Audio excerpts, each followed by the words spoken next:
Hello, this is the Coast Guard Foundation's second annual Heroes of the Coast Guard. I'm Amy Scott, and I have the privilege of leading you through a behind-the-scenes look at the lives of our United States Coast Guard members. A life that's sometimes thrilling, sometimes dangerous, sometimes fun, but always heroic. You'll see rescues in action. We'll show you what a day in the life of a Coastie is, how they support each other, and we'll speak to the Coast Guard Foundation's president, Susan Ludwig, about all the great ways the Coast Guard Foundation helps the Coast Guard members and their families. We'll introduce you to the first ever woman service chief of any of the armed forces. Guess which one? And we'll even meet a few Coast Guard canine heroes. First up, though, is the rescue story featuring all kinds of bravery. The victims were brave, well, scared and brave, and the Coasties were, of course, brave. And when they all come together after the fact, well, it's pretty moving. We went out just to enjoy the day, catch fish. These were recreational fishermen that were out there on a family fishing trip off of Cedar Key where they launched their boat. We limited out, and we were done. We were just having fun, throwing bait out, enjoying the day. These storms came in so quickly, they built up so quickly, and nobody knew they were coming exactly. You're looking at waves going up, and it started getting scary. We already had on life vests by then, and just more water's coming over the boat. We started radioing Coast Guard because we were about to go down. Mayday, mayday, mayday. And they had some interaction between themselves and the boat. They didn't get an exact position. They lost communication shortly after, but the watch standard got just enough information to know that they were in distress and also to tell them to stay with their boat no matter what they did.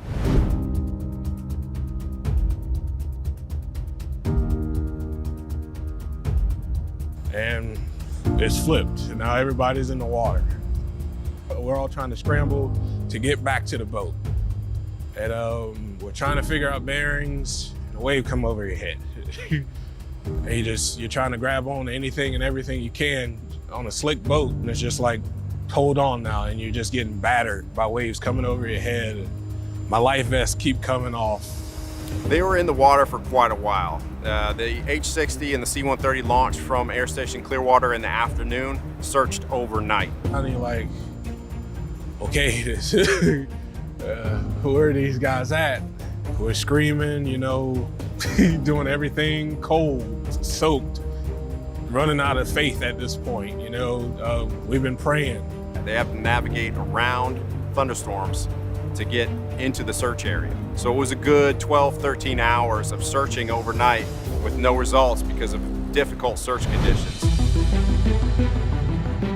So we were launched in the morning. We were called in early. We were told that the other crews had been searching overnight and they needed relief on scene immediately, and we came on for what's called a first light search. What we got from sector was our first assigned search. We searched there for about an hour. We didn't find anything.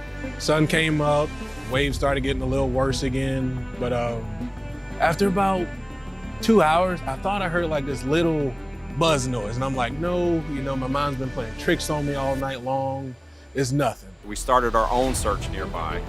We found something almost immediately, some white floating debris, and then after that, a full cooler full of fish. Once we found that full cooler full of fish, we knew that they were somewhere close by. This had to be our boat. And you see this little speck, and it's a big helicopter looking for you. Shortly after, we found 4 people sitting on top of an overturned boat. We knew that was it. And we just started doing circles around them. They didn't have any communications with us, obviously, so they just lowered me down. I just reassured them that they were safe. I just made sure that we had everybody accounted for, nobody was missing, and I asked them about any injuries, and we hoisted the older man first because they told me he couldn't swim, so I wanted to make sure he was safe first. The rescue swimmer would recover one person, swim them over to the basket. We would hoist them up. Once they were actually safely in the cabin and strapped in a seat, we would get the next one until we had all 4 on board. This case was a feel-good case for us. We get a lot of cases, and they don't always end well. This was one of those where you had a very thankful family coming up and they had spent a rough night out there on the water, and we can only imagine how rough it was. And it just felt good to see their faces and their expressions when they came up and they were thankful for being there.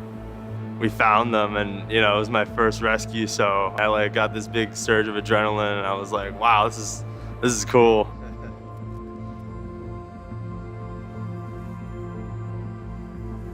It's an honor to finally shake your hand again. Yeah, it's an honor to shake your hand too, man.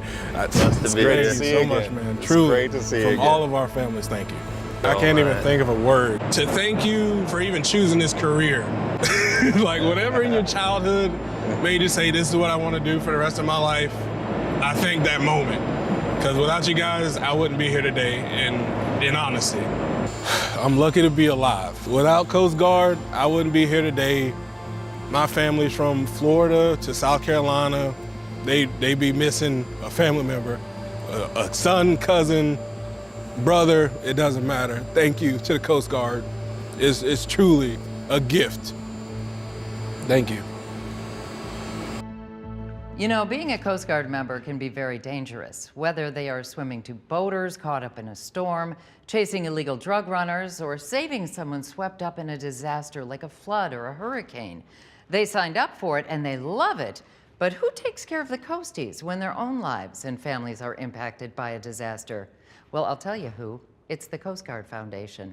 Earlier, I was fortunate enough to sit down with Susan Ludwig, the president of the Coast Guard Foundation, to talk about it. Susan, it's so nice to see you again. It's nice to see you too, Amy.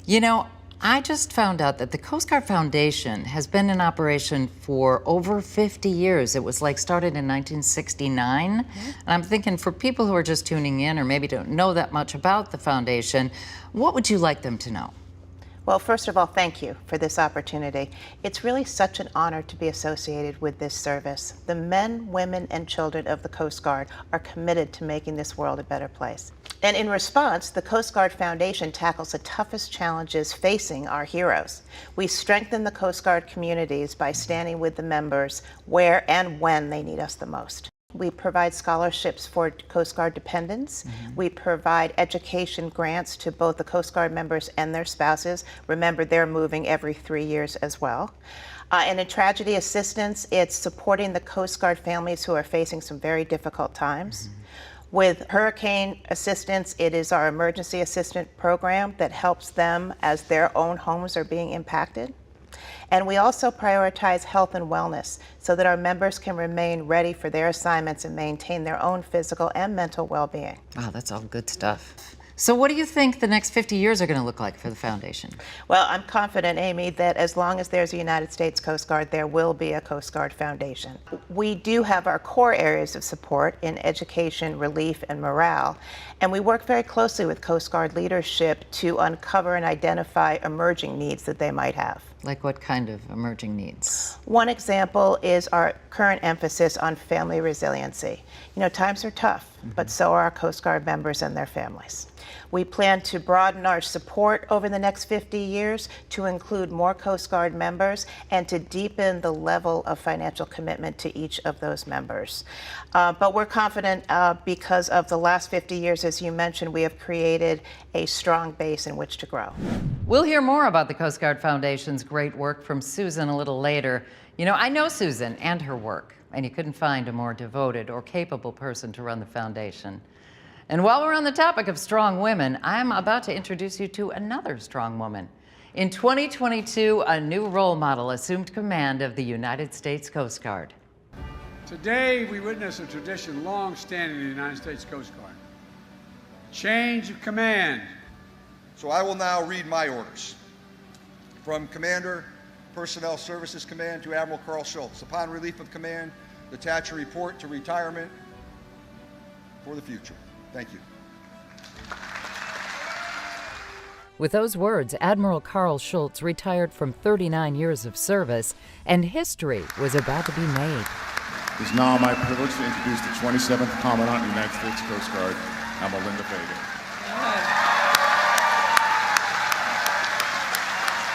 Admiral Fagan, the first woman in American history to lead a military service.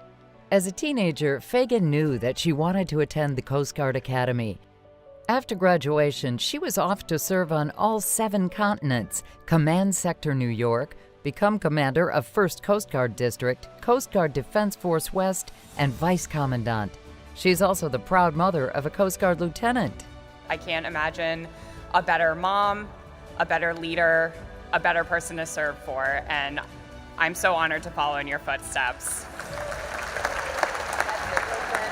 An inspiration not only to her daughter, but to all women and to everyone who serves under her. Admiral Fagan is a confident leader of the U.S. Coast Guard. Together, we will rise to the challenge of a changing world. Tomorrow looks different, and so will we.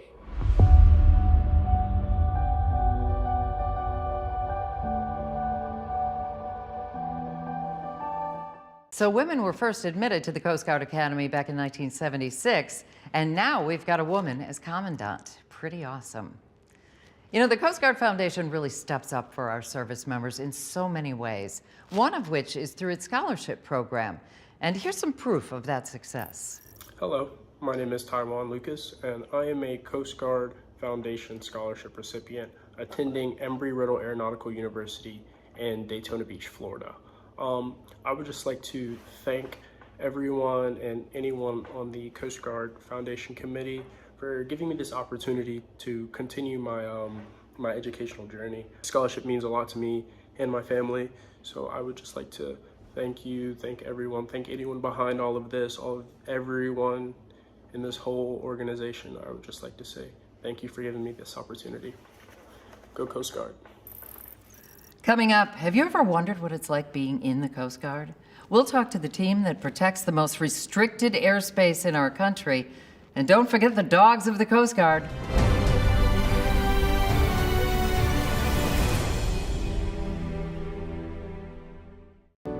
Heroes of the Coast Guard is brought to you in part by our anchor sponsor, Cheniere Energy.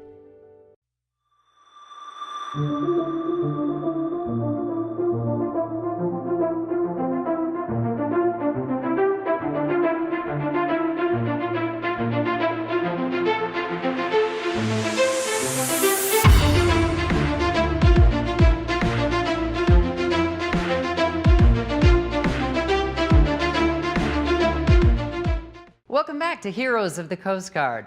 You know, being a Coast Guard member can mean a lot of things. Sure, some are pilots, some captain boats, some work behind the action. Some are seasoned military members, and some are young and just starting out their careers. Lots of differences, but you know what they have in common? They're all ready, willing, and able to save lives, and they are all dedicated to serve our country.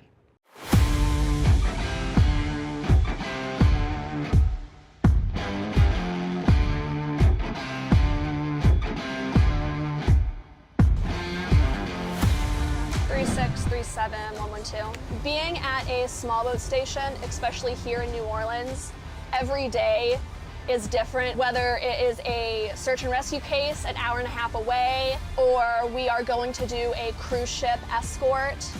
And then some days we fill those with training, making sure all of our members have the highest qualifications they're required to have. We are working out, making sure we're physically capable of responding to calls. And we're also a family when we're on duty. My name is Machinery Technician 3rd Class Ben Miller. Fireman Robert Morgan. This is Oscar. What's your day like? How's it start and what do you do? Depends on the day. It's either maintenance or training. A lot of days we do both. We go down to the boats and we do a boat check to make sure all the equipment's there, that it's running properly. Make sure that everything here electronically is working okay and accurate.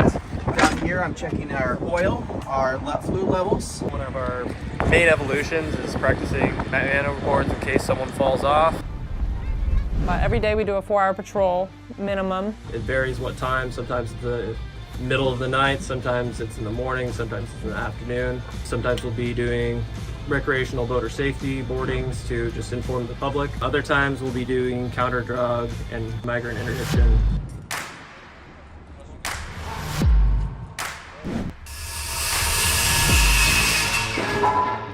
In facilities here, we do anything from electrical work to damage control, which can include plumbing, carpentry, welding. ACE navigation is the stoplights. They are the road signs of the ocean. of the inland waterways. And so we go out there, we make sure the lights are blinking, we make sure day boards are maintained so they're nice and bright and mariners can see them at night. I used to work as a mechanic on the helicopters when I was enlisted. Got to run the hoist, pick people up out of the water. Eventually I went to officer candidate school and I got to flight school and became a pilot, and now I fly the helicopter in the front seat.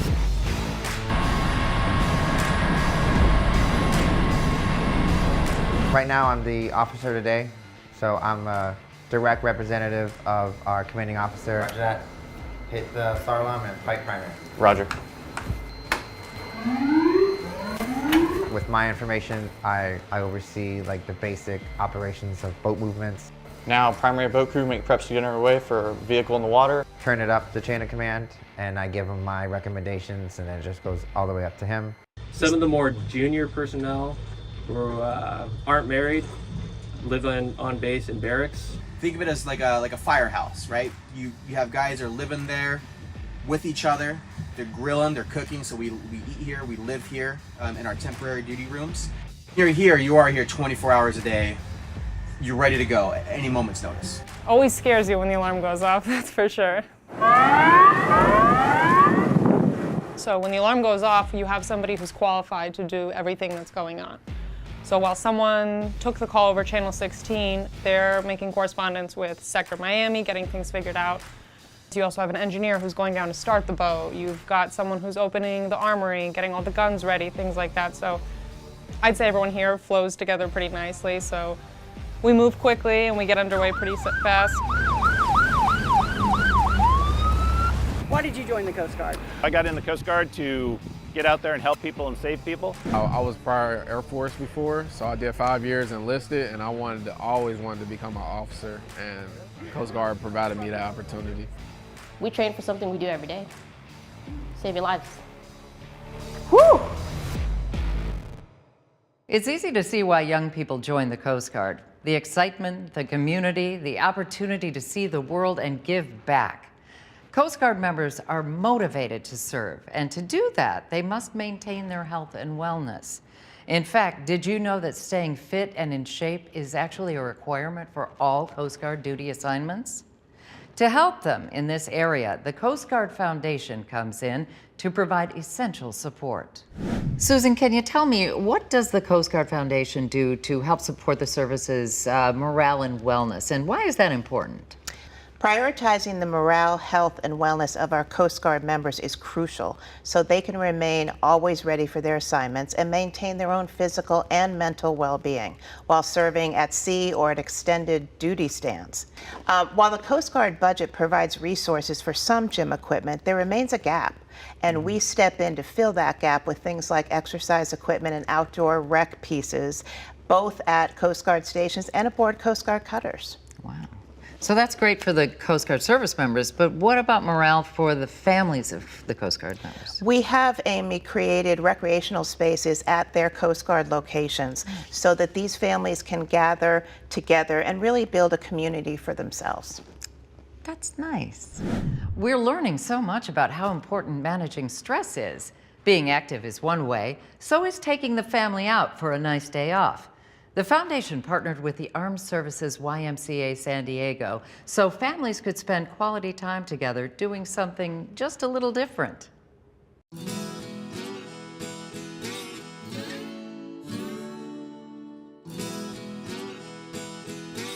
Horse of the Sun Ranch is in the Cleveland National Forest, about 45 minutes east of San Diego proper.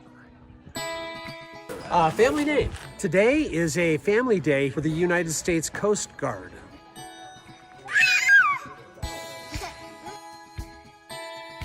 Military families have constant moves. The kids change schools a lot. It's hard for kids and families to make friends, to bond in our world. And do at the same time?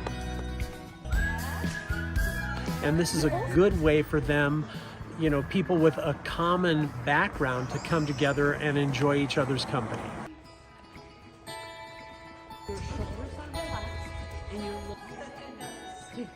I have a horse that looks just like that one. You do? I forgot what they were called. For your American Girl doll? Yeah. Oh.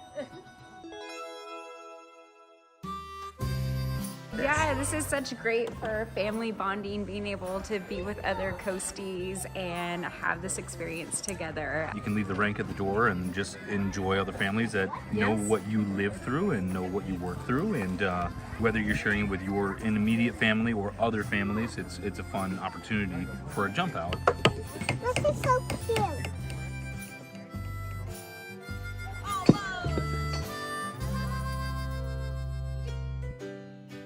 As a military veteran, I know that it's common to be on duty 24/7. There's deployments, they're gone, you know, the service members.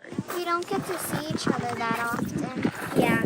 Like FaceTime or whatever is not the same. So when we are home and we have this opportunity to really have fun family time, everything is very important.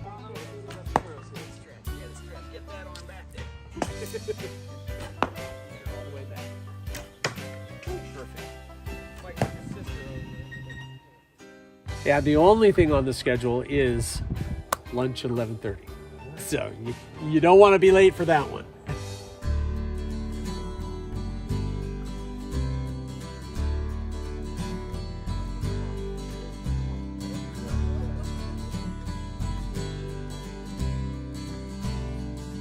You want beans? Yeah? On the side?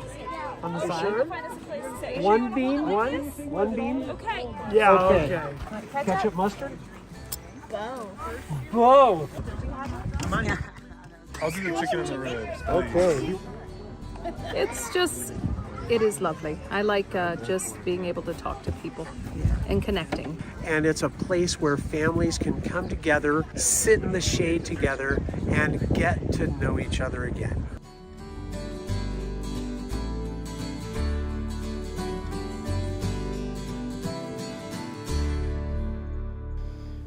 Back in 1969, when the foundation started, it focused on Coast Guard Academy cadets. Now its mission is to strengthen the entire Coast Guard community, from those baby coasties on the ponies, to retirees, to spouses, to helping with college. Isabel DeSano. She is graduating today with a Bachelor of Arts in Forensic Psychology. Isabel?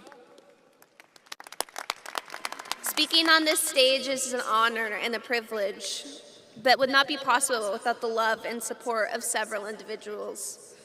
Thank you to my mom, dad, grandma, and grandpapa. I cannot thank you enough. Each of you are the epitome of hope I hope to be one day. I love you. To the Coast Guard Foundation, whose financial contributions have made my college experience possible, thank you for choosing me as a scholarship recipient.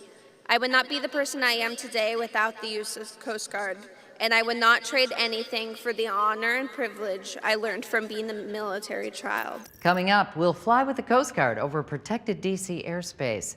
We'll show you a special way Coast Guard members honor their fallen heroes every year. And don't forget, dogs.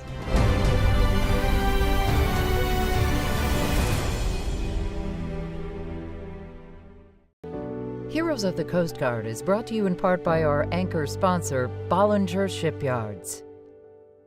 Welcome back to Heroes of the Coast Guard. I'm Amy Scott, and just in case you're just joining us, you have missed so much. Good thing you'll be able to catch this full broadcast again anytime at coastguardfoundation.org. But speaking of Heroes of the Coast Guard, right now you're going to meet the team, or teams I should say, who protect the very important airspace over Washington, D.C. Any small plane pilots out there watching? If so, stay away from there. Air Station Atlantic City, awesome. It's definitely one of the busiest air stations that's around in the Coast Guard. We cover from Connecticut down to Virginia for search and rescue, up to about 150 to 200 miles offshore. So we've got 12 helicopters, about 250 personnel, about 60 pilots, 180 enlisted personnel, and 10 civilian contractors. We operate the facility here in Atlantic City, as well as a facility down in the National Capital Region Air Defense Facility.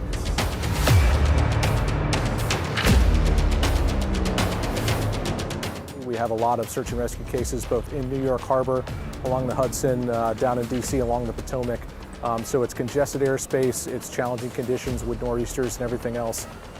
So there's a lot of variety there as far as what we see.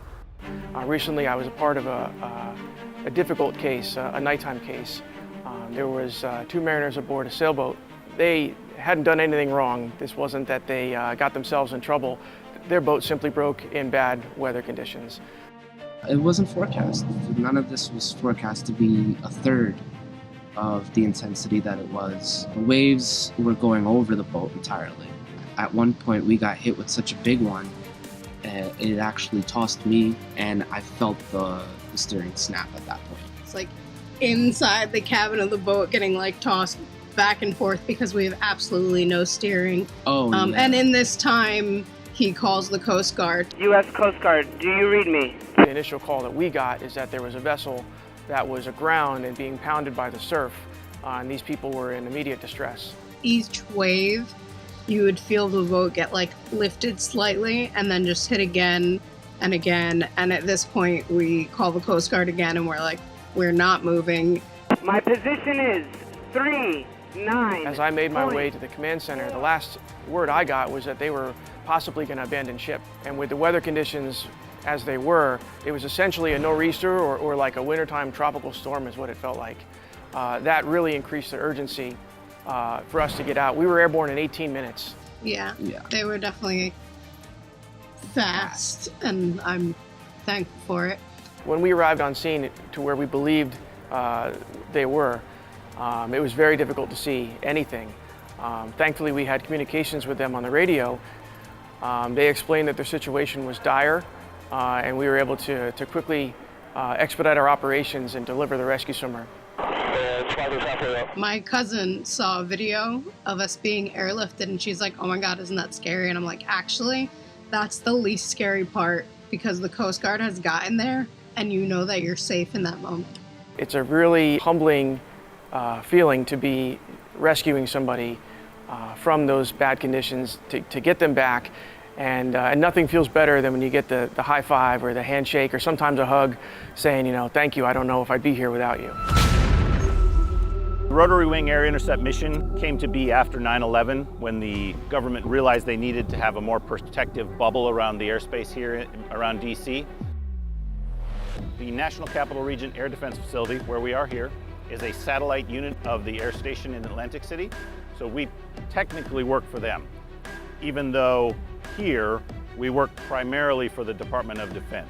For all of the low, slow-flying aircraft, such as a small Cessna, single-engine type airframes, when they come into the restricted airspace around DC, our mission is to go out and identify them and try to convey any of the activities that they're doing for the decision makers to then decide how they're going to handle that target. We're there to let them know that they're in an area they're not supposed to be and to get them out, to hopefully save them and save others that are around in the area. Anytime there's a presidential movement, any sort of national special security events, for example, a United Nations or a G8 summit, those sorts of things. Could be anywhere from the West Coast, Puerto Rico, here in Delaware, the President's home state, Camp David, etc. So it really can be a lot of different locations that we're tasked with last minute getting there to ensure airspace security. Our entire mission is to try to ID someone before something bad happens, yes. I've been impressed ever since I've gotten here. The things that we challenge our pilots with day in and day out, I would put up against any of the other pilots throughout the Coast Guard. It's just, like I said, tremendously busy, congested airspace, challenging search and rescue cases, and then throwing on the Presidential Protection Mission with the RWI as well as DC, I think really just puts the icing on the cake for them.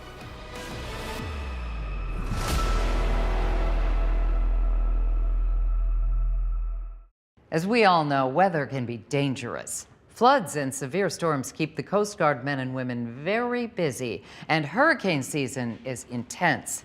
Coast Guard members are busy day and night saving people and property, and oftentimes their own families are at risk. Here's more on that with Coast Guard Foundation President Susan Ludwig. So hurricane season, let's talk about this, a very busy time for the Coast Guard, I know. So what happens when these storms hit these coastal communities? What do you guys do? When natural disasters strike, our Coast Guard members are often the first responders. to these events, and all the while their own homes are being impacted. So what we do at the foundation is we assess the member and their family's needs through our emergency disaster relief program, and we push out funding in the first 3 days so that they can bounce back from things like hurricanes and wildfires and floods, and have the grants that they need to repair and recover from these events. Can you be a little more specific? How? Sure. Our funds go to things like insurance deductibles, replacing household goods that are lost, or shoring up their houses so they don't incur even more damage.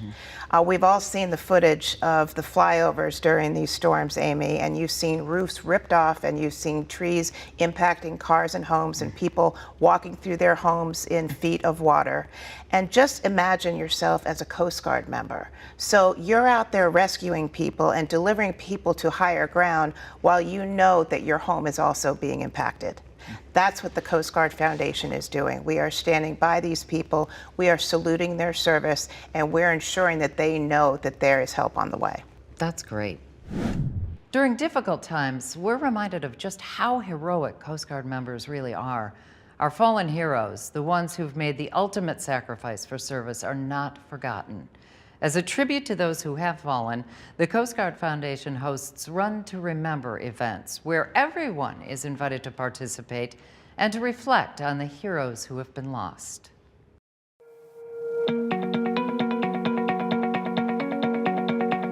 The Run to Remembers are important for us because it gives us the chance to honor those who died doing what we do every day, remember who they are, their names, and what they were doing when they gave the ultimate sacrifice. It's been 12 years since the first Run to Remember took place in Florida. Since then, Coast Guard cities across the country and in other countries have fallen in step with their own runs to memorialize fallen heroes.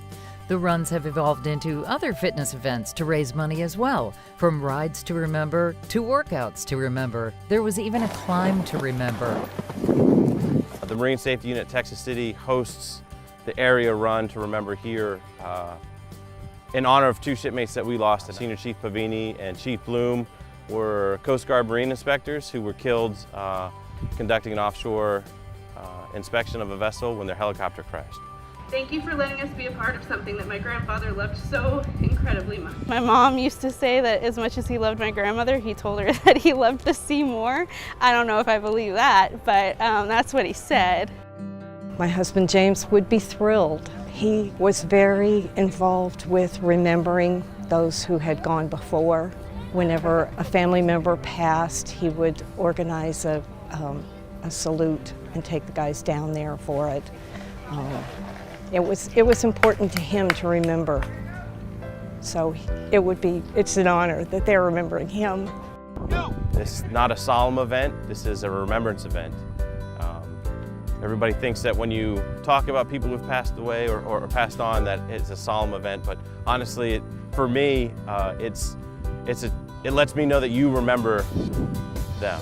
I think when you incorporate physical activity or exercise into events to remember people who we've lost I think it's a really good combination. I think especially with running, you have time to reflect and think while you're on the run, and what better to think about than those people we're here to honor today.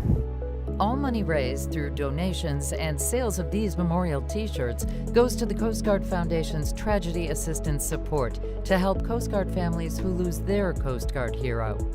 As you walk the path today and read the names of those that are gone, remember them and say a small prayer for all those that they left behind, for each of them is still dearly missed today. On behalf of my family and the families of each Coastie we remember, I want to thank you for coming out today and making a difference. Thank you for remembering those who are gone and making a difference for those who are left.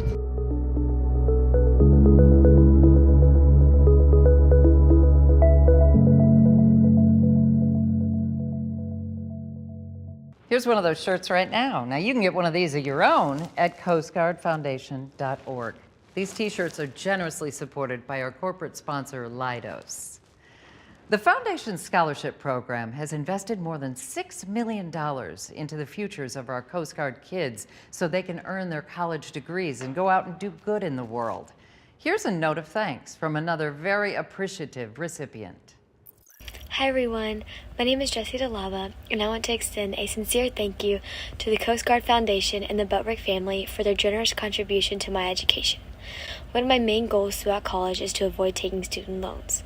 With the help of their tremendous scholarship, I have been able to attend Clemson University this fall to study biology with the hopes of becoming either a physician's assistant or a researcher. I cannot thank you all enough for your generosity. I plan to take every opportunity the scholarship has allowed me, and I hope to make you proud. Thank you all again, and go Tigers. Coming up, we'll go to a special R&R place for families that's gotten a little TLC, courtesy of the foundation. And there's an important new resiliency program that supports coasties, helping coasties. Oh, and yes, we haven't forgotten, Coast Guard dogs, still to come.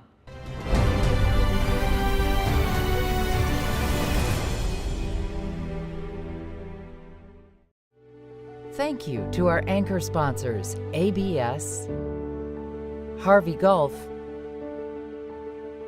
Hornbeck Offshore, and City Experiences, anchored by Hornblower. We've talked a lot about how dedicated the men and women of the Coast Guard are, and we've seen how they love being in active service. But you know, sometimes stress can be a lot, whether it's job-related, home-related, or just dealing with these unsettling times we live in. Like everyone, coasties can have bad days too. One resource for military members struggling is the Coast Guard's Chaplain Corps. They offer all types of counsel and guidance, but in the Coast Guard's 1st District, they've launched a pilot program that offers additional wellness and resiliency support right inside their own units. I mean, it's critically important, not only in any job, which is certainly the case, but especially something like the military, for people to stay mentally and psychologically healthy.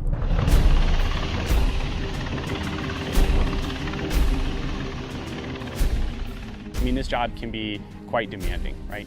Right now, you know, I'm standing in a beautiful harbor and it's a nice summer day, but there are certainly those bad cases in the winter time or when people are deployed on cutters or overseas. These are high stress-inducing environments. Altitude. Altitude. Yes, sir. And JT, you want to open the cabin door? Yes, sir. But you need to be mentally prepared to meet that kind of stress. And so psychological and mental health are a huge step towards a person being able to deal with the stress day over day, not only to be retained within the service, but to perform their job well, to respond to something that might have an unfortunate outcome on a search and rescue case. And the peer support program helps create a space for people to stay mentally healthy.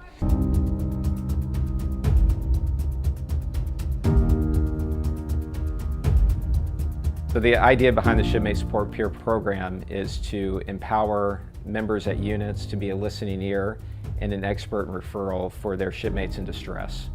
So that they're having a bad day, they have someone in the unit that they can go to talk with to get ideas about the next level of care. So those members who want to help out their shipmates, they raise their hand and get the training, and they volunteer themselves to be available 24/7. The reasons that people will talk to a shipmate support peer, sometimes it's as simple as, you know, they've just had a rough day at work, or maybe they don't understand a decision from a superior or an order from a supervisor. And so sometimes it's just a matter of they need somebody else to talk to and just express some of those frustrations, bounce a perspective off of, get a little bit of an outside look at their situation. Sometimes it's as simple as that. Sometimes it is as serious as somebody that's contemplating suicide or they're having suicidal ideations. We train them in ASSIST, which is a suicide intervention skills tool.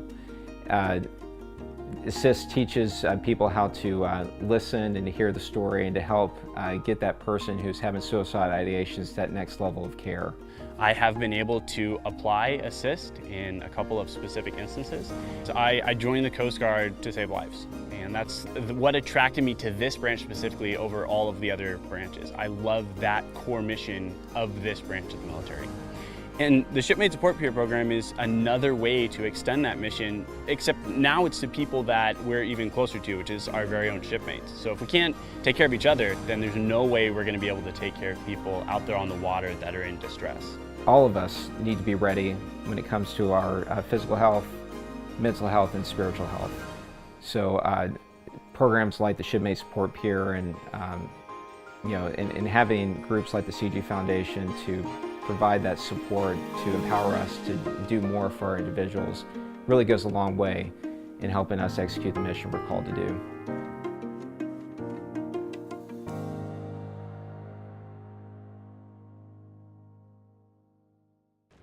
So long deployments can be one of the biggest stressors for Coast Guard families. It's not just hard for the individual, but for the spouses and families of our Coast Guard members as well. Time spent together, not on your devices, but actually together, is very important. Now, down in Florida, there's a unique, tranquil vacation spot available to coastie families. And with thanks to the Coast Guard Foundation and the Armed Forces Family Foundation, the place got the TLC it needed to make it extra special.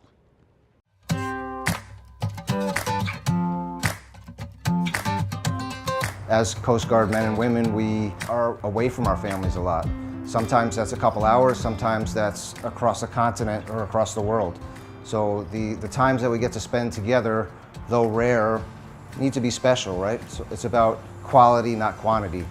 This is really a hidden gem of Florida. It's really laid back, relaxed. It's not like if you go to Miami Beach where everything's hustle and bustle. This is a place you just come to chill and have a good time. When the Coast Guard members come and stay here, they have a place to unwind and enjoy themselves in a beautiful space that comes in well within a Coast Guard member's budget. There's 3 cottages. There's the inlet cottage, which is closest to the inlet, of course, and then the beach cottage, and then the small one, which we call it the Sundowner because it's got the best sunsets. I mean, my family came to this very cottage 20 years ago, and it's still some of the things we talk about and remember. They remember going up in the lighthouse. They remember playing on the beach. Me and my son went out in the kayak. I mean, they're just precious memories that to have that ability to build that, you know, while you're on duty, serving your country, it's just really special. And so for our donors to be able to support this through the Coast Guard Foundation, to work with the Coast Guard Morale and Recreation Program, it's just a great partnership, and it benefits Coast Guard members and the nation.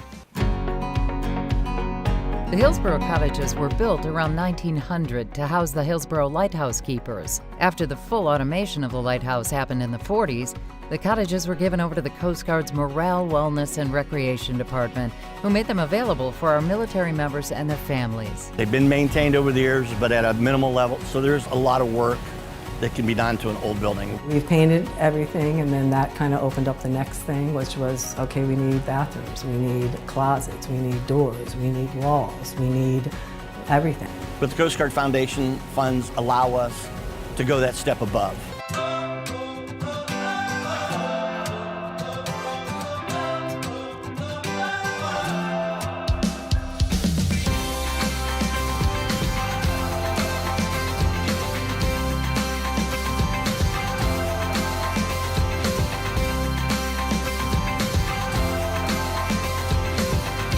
Cottages up there give us this really amazing special place to share time together and have lifelong memories and pictures, and being able to reconnect after, you know, most of the year is spent over social media and phone calls. You get to have an amazing experience with your family. So we've had generations that come in for 30, 35 years, and I'm just encouraged to get the next generation. I got a new family coming in tomorrow, first time here. You know, husband, wife, and 2 little ones, so that's going to be the beginning of their 35 years here, so I'm thrilled about that.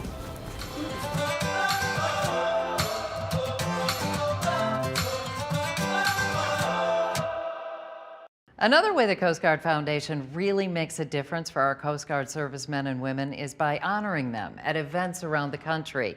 These are exciting and very patriotic occasions. Service members of all ranks, along with all of those who support the Coast Guard Foundation, are in attendance. Super fancy, super fun, and well, they look something like this.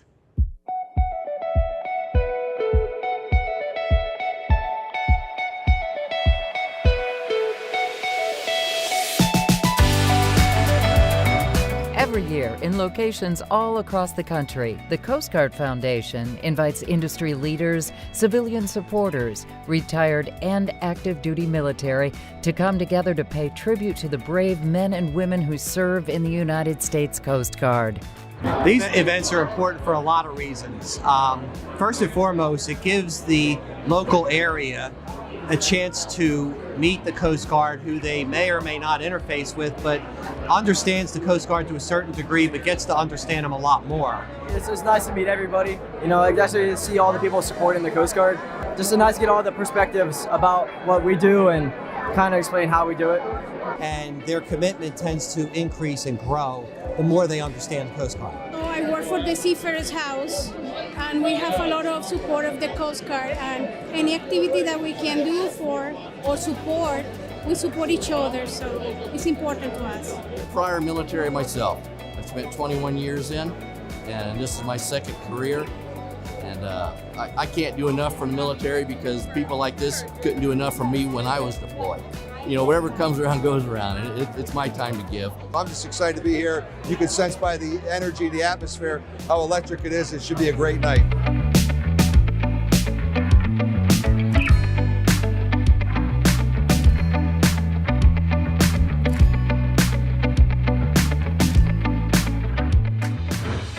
Despite being faced with incredible adversity, each of the crews being recognized this evening came together with a bias for action while putting service before self.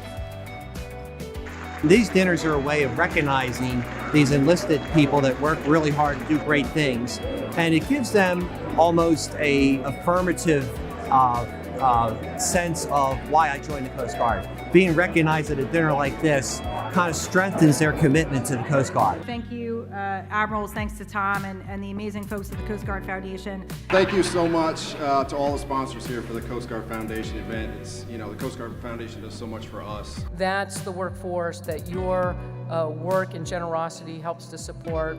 Again, thank you for all that you do to help support our men and women in uniform. Semper Paratus.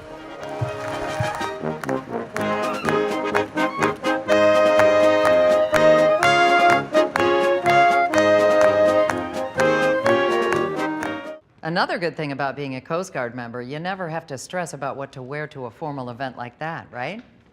Now here's another young and very appreciative Coast Guard family member who is a Foundation Scholarship awardee. Thank you. I'm absolutely honored to be the recipient of the 2022 Coast Guard Foundation Scholarship. I'd like to extend my gratitude for this generous contribution to my educational success. So I've been accepted into East Carolina University, and I'm currently attending it now. I'm majoring in both security studies and political science. I'm pursuing this to better ensure our national security. This scholarship will help me financially as I undertake the balance of this heavy course load and not having to have a job while in school. So I just want to say thank you one more time, and I really am appreciative to the Coast Guard Scholarship Foundation. We're nearing the end of our program, but we didn't forget. Stick around, because coming up, we're going to let the Coast Guard service dogs out.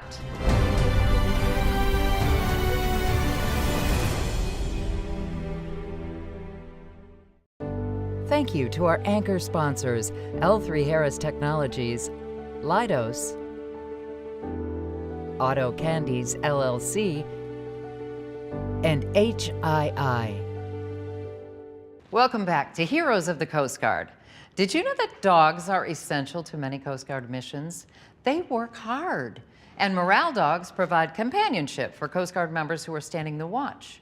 And if you're a fan of dogs, like I'm a fan of dogs, you are going to be very entertained right now.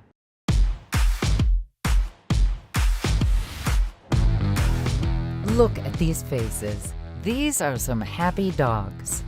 You know why? Because they're Coast Guard dogs. Some are here for morale, companionship, and all-around fun with their coasties. And then there are some that are professionally trained to do the tough work. And they do it well. I mean, not just any dog would go along with this, let alone just wearing all this gear. Coast Guard dogs are a part of Coast Guard life as much as they're a part of everyday life for you and me. First, they're essential to many Coast Guard missions. They go on deployments, aid in rescues, search in tight places, and sniff out bombs. And all they ask for in return, a decent meal and a lot of love. This is Canine Simba. But don't think for a minute that just any dog can be in the Canine unit. A lot of rigorous training that they go through. These are all Canine Training School graduates from Joint Base San Antonio Lackland in Texas. That's where they train and meet their partners, maritime enforcement specialists who become their best friends. Every day we go to work together, we go home together, we go to the park and play together. I take him everywhere. I'm with him more than anybody else. The canine units work in coordination with local, state, and federal partners, and they can be spotted at all the major events. We just came back from the Kentucky Derby. Other canine handlers in the past have gone to World Series, Super Bowls, major national events, Democratic National Conventions, Republican National Conventions, inaugurations, all sorts of major events like that. These two morale dogs, Thor and Loki, from Station Marquette in Michigan, are even social media stars, appearing regularly on Facebook's safe boating posts. Yeah, they look like they know what they're talking about. Coast Guard dogs are special animals. They're brave, loving, and heroic. I guess the only issue I can say they really have is when it comes to swimming, maybe learning more than that one stroke.